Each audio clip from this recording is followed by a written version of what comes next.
Teaching with the Smithsonian. Montgomery College videos are a collection of interviews with Montgomery College Smithsonian faculty fellows, sharing how they engage and empower students while exploring the complex challenges of the 21st century, such as climate change, social justice, and pandemics. Fellows offer concrete examples of how to work remotely with the Smithsonian, artifacts, and resources. The work is adaptable for high school and college audiences. Be sure to visit their linked resources.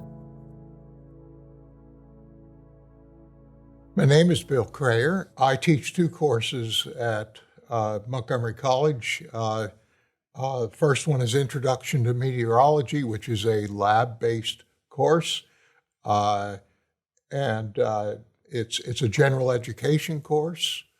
Counts for physical science credit. And the second course is called Weather and Climate. It's not a lab course. It's a survey of both meteorology and climatology. Climate change is a big deal to 19 and 20-year-olds, you're right. But they approach it in a simplistic fashion when they come to see me.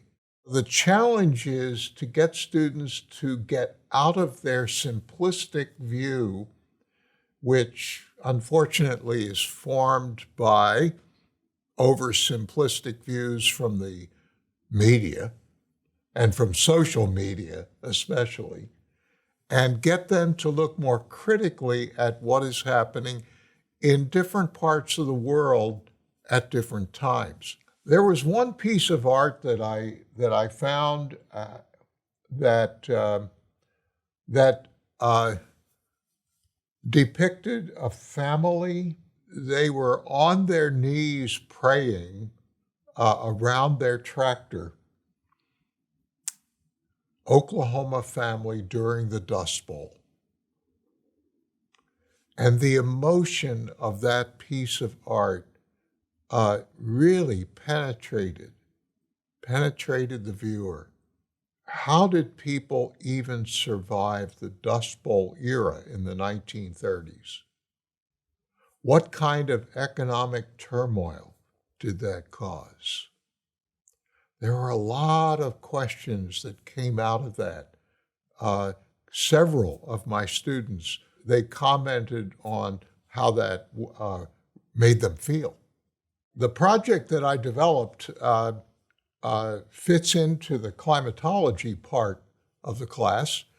I got interested in the subject of proxy data a while back while reading a book on paleoclimatology. And so I wanted to investigate different forms of proxy data, and I called my project Proxy Data Windows into past and present climate change. Project involved some scientific inquiry, but especially it made use of the Smithsonian Learning Lab. Because we couldn't go to the museum, we decided to use the Learning Lab for all it was worth.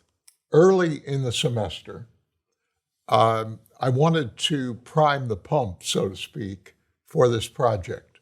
I used the discussion forum on Blackboard.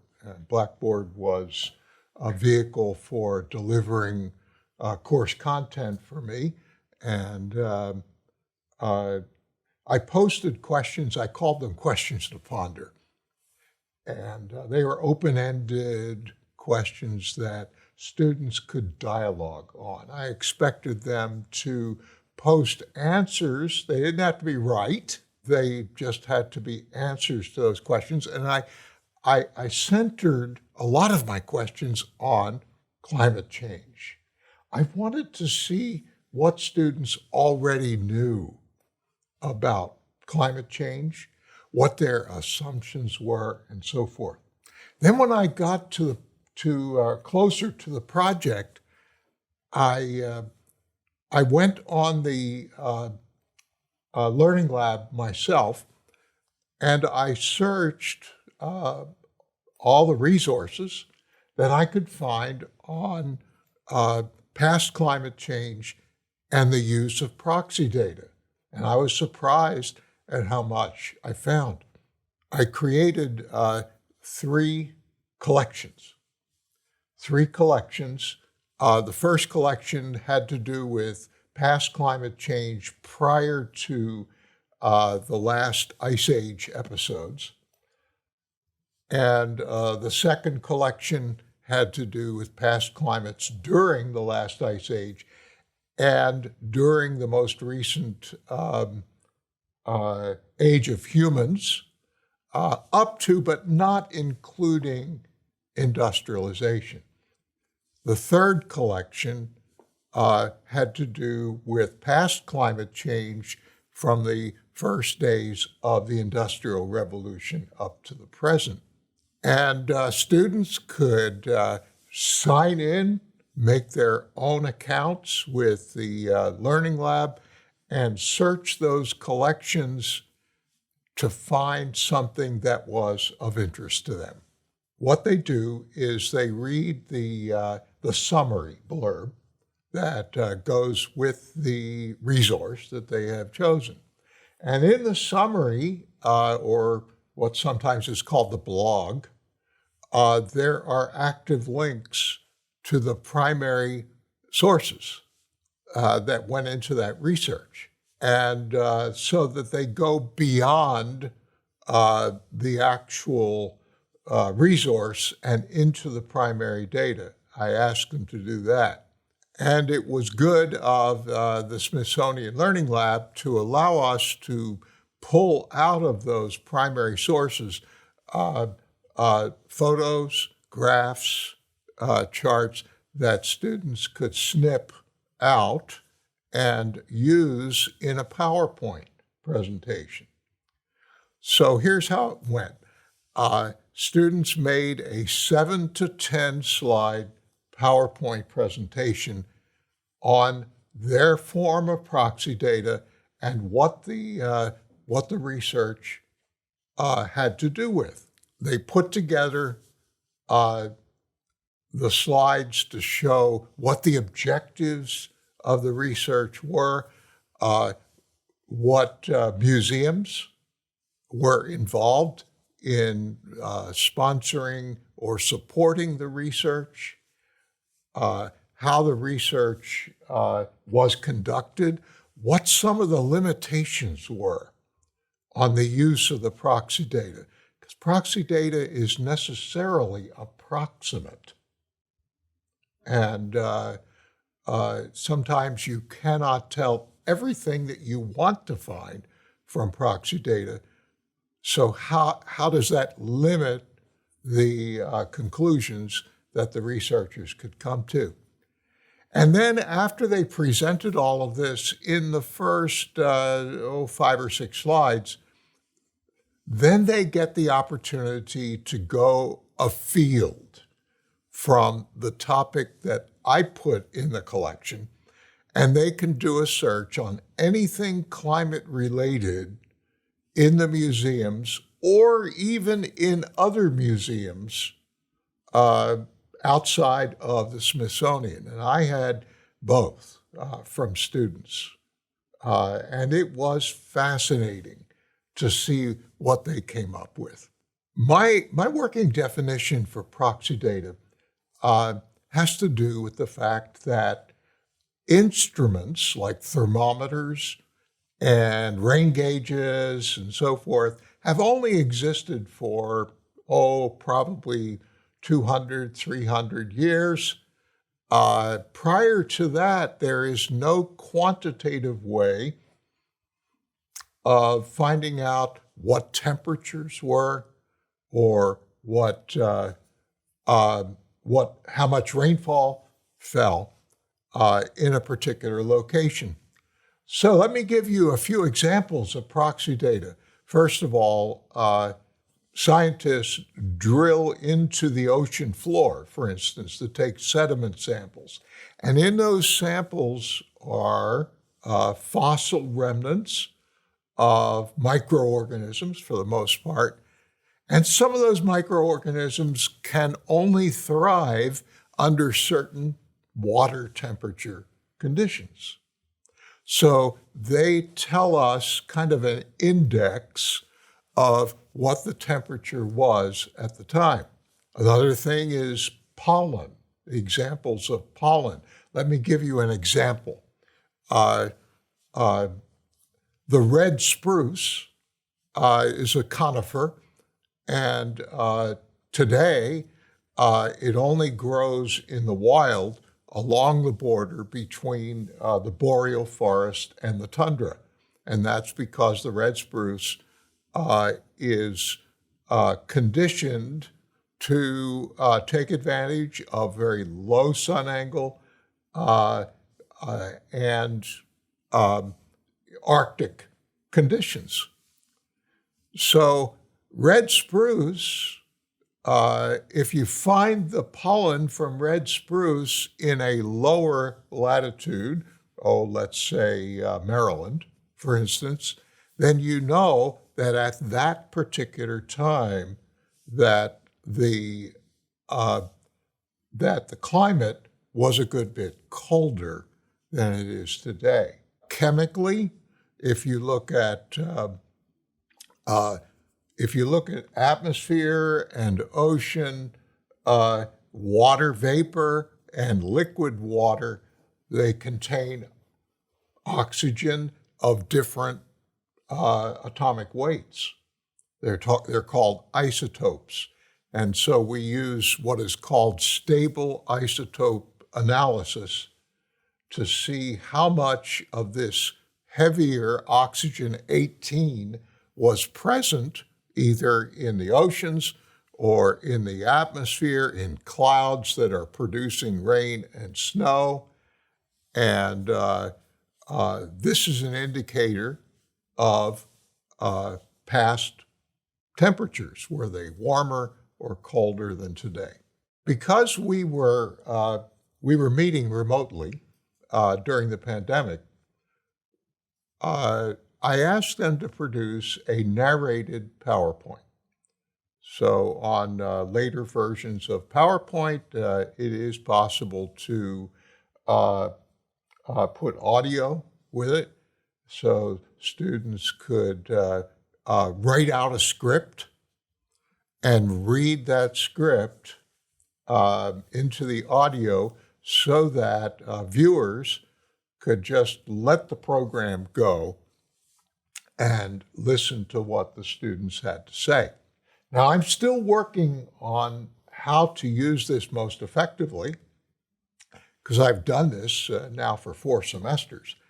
And my goal is to work this into the content in such a way that that other students can go and watch these videos if they're interested, and then respond to them with reflections. So that's how I deliver, how I ask my students to deliver the content in their PowerPoint presentation. As my students engaged in the initial parts of this project, I wasn't sure at first how they would take to it.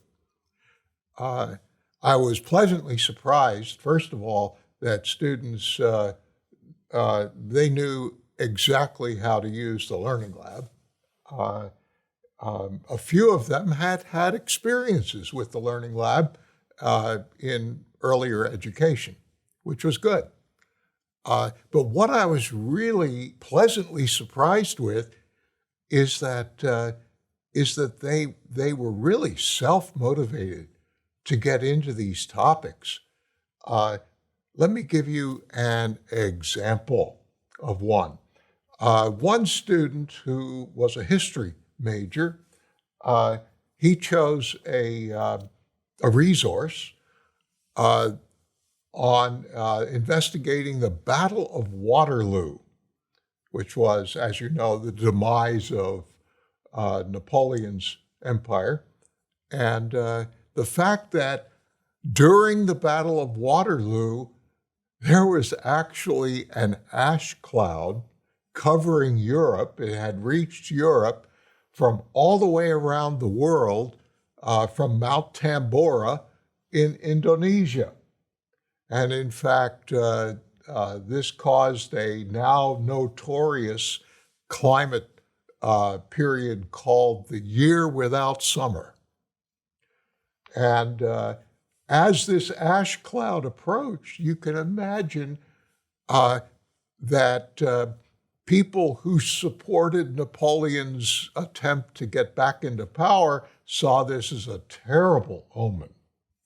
And in fact, the ominous feelings came true, and Napoleon was defeated and eventually exiled to St. Helena.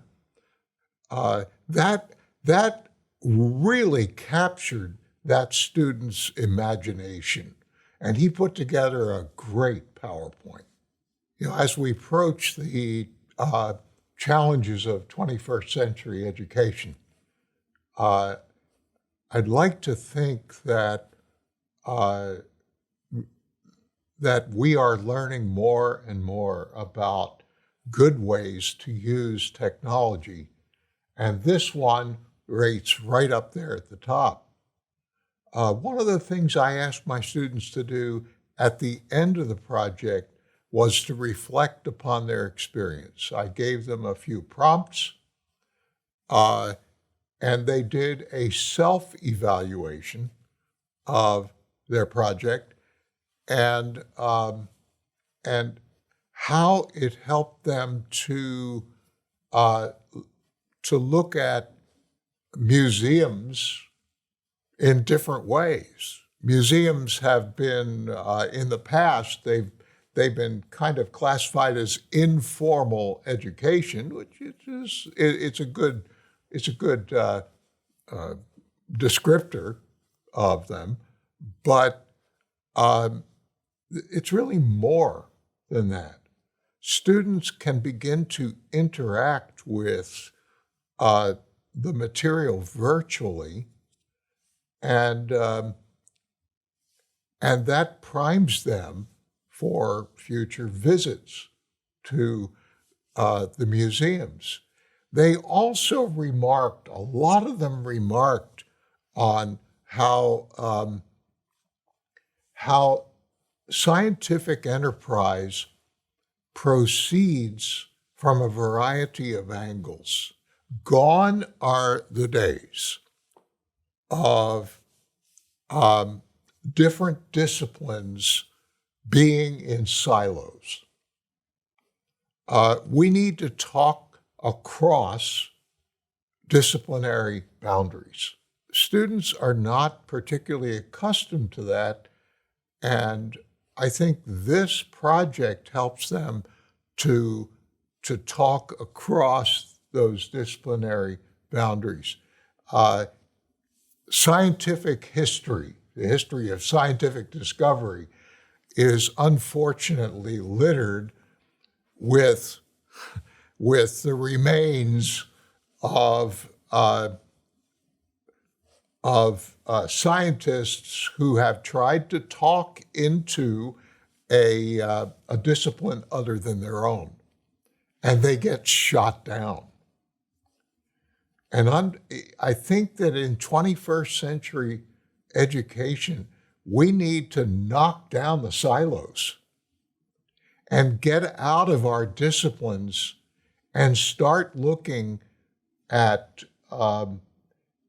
integrative learning, really, to bring in cross-disciplinary education and education from inside the classroom and inside museums and inside the community. And I think this was a beautiful way to start looking at that and giving students experience in it. I think going forward, looking at my own teaching style, now that I have incorporated the project into climate change, I'm motivated to look at other topics within my syllabus. How can I incorporate the Learning Lab? How can I incorporate materials from other parts of the Smithsonian and other museums, other sources outside of their textbook or outside of the uh, the educational materials that they use online. And that's been a challenge to me. If students have these experiences of breaking down silos and looking at topics from a very multidisciplinary point of view, that they would start doing that on other topics too. Let me use another student's example of a project to help understand how other sources outside of the Smithsonian can be used. One student investigated on his own. He investigated what was called the Tempestry Project. Now, I wasn't familiar with the Tempestry Project, but it was on display at the Schuylkill Environmental Education Center in Philadelphia. And the Tempestry Project is simply this. It's kind of a crowdsourced project. Let's say that we're interested in displaying climate change in a particular location. In this case, it was Philadelphia. And people, private citizens who know how to knit scarves, they are given a color key where each color of yarn stands for a temperature. And they knit a scarf. And the scarf is made up of 365 rows, or 366 on leap year, rows of stitches. And the scarf ends up being multicolored with deep blue and purple representing the winter time and reds representing summertime.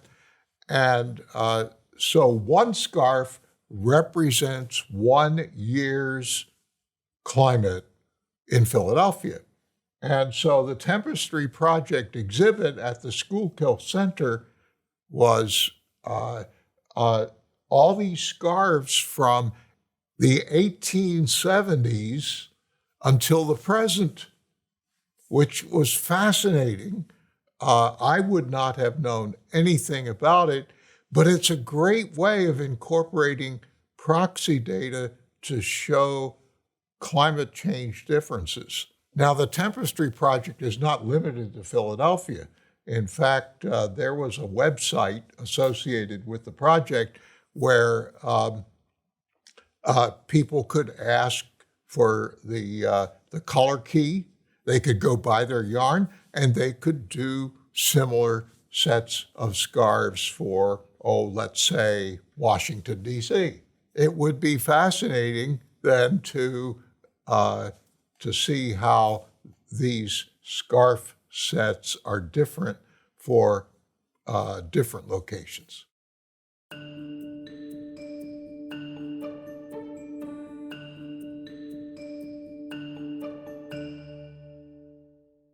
Well, I hope James Smithson would appreciate the project. I hope that he would see that that my students were able to access primary data, primary information on a research project of past climate change, analyze the proxy data, and publish it in such a way that it is accessible to other students at an introductory level, which I really feel these PowerPoint presentations were very good at. I keep the PowerPoint presentations, and I can go back and view them myself. My plans are to post some of them for future students to look at as examples. And it's a great way of producing information for the public. So I think James Smithson would like it. This video was produced by Montgomery College Television on behalf of MC's Paul Peck Humanities Institute and Smithsonian's Office of Educational Technology. It is a companion to the Smithsonian's X-Course, Teaching with the Smithsonian, addressing 21st century challenges in the community college classroom. Learn more about this course at edx.org. Faculty interviewed for these videos teach at Montgomery College, a community college in suburban Maryland, just a subway ride from the Smithsonian Museums on the National Mall. Our MC Smithsonian Faculty Fellowship has spurred more than 25,000 visits by students and their families since 1998. Find our other faculty video interviews at youtube.com/Montgomery College.